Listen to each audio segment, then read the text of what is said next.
A new year, a new patch, and no doubt a whole load of new expectations for Star Citizen. Since being away for a short festive break, it made sense to jump into the verse to experience the glory of the jump to Pyro in the live servers, and reflect a little on what the patch brings to the game, what's missing, and what we might reasonably expect over the course of this year. I'm Forrester, and this video hopes to ponder some of those topics, all while sharing with you my own very first jump to Pyro on live. It's probably obvious, but some of this video will be speculation, which means it might be right or might be wrong, just some musings from somebody who enjoys the game, but hopefully interesting or entertaining nonetheless.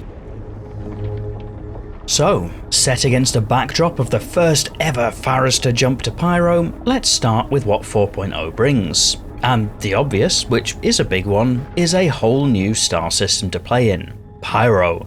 A lot of the gameplay in Pyro is a different flavour of the same game loop, so mining is the same, just with different commodities for example, but Pyro does also bring with it some genuinely new gameplay, such as the mixed PvP-PvE contested zones with some nice in-game rewards. 4.0 heralds server meshing into Star Citizen, a critical stepping stone to realising the vision of the game, and it works.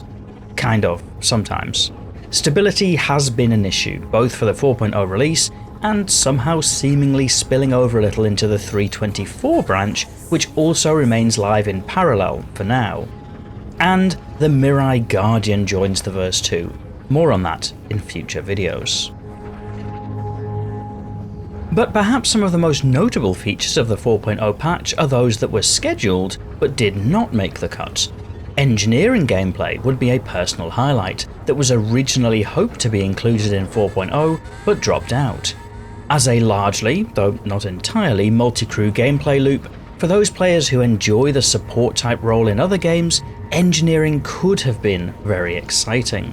Likewise, some of the more complicated gameplay around Pyro, such as the solar flares, ship fires and life support, have also dropped out of this patch, which serves to make Pyro a little more like Red Stanton, as some players have dubbed it. Personally, I'm still enthusiastic about exploring new places and enjoying some new content, albeit keeping a safe distance away from some other players. As for what's to come this year, it'll be interesting to see. The Star Citizen roadmap identifies the 4.0 patch and then the 1.0 feature set discussed during CitizenCon 2954, most of which would not be expected this year. But it's fair to expect that there would be 4.x sub-patches throughout 2025, which could start to add fixes, features, and functionality to the game, as well as perhaps a few more of the missing ships from the backlog. But it'll be interesting to read your thoughts on 4.0, what's missing, and what you hope to see this year in the video comments. As ever, if you enjoyed this video, clicking the like button gives me the heads up to make more videos like this, and if you're not yet subscribed, given that you've got this far, you might like to consider it so that YouTube knows you'd like to see more videos from this channel in future.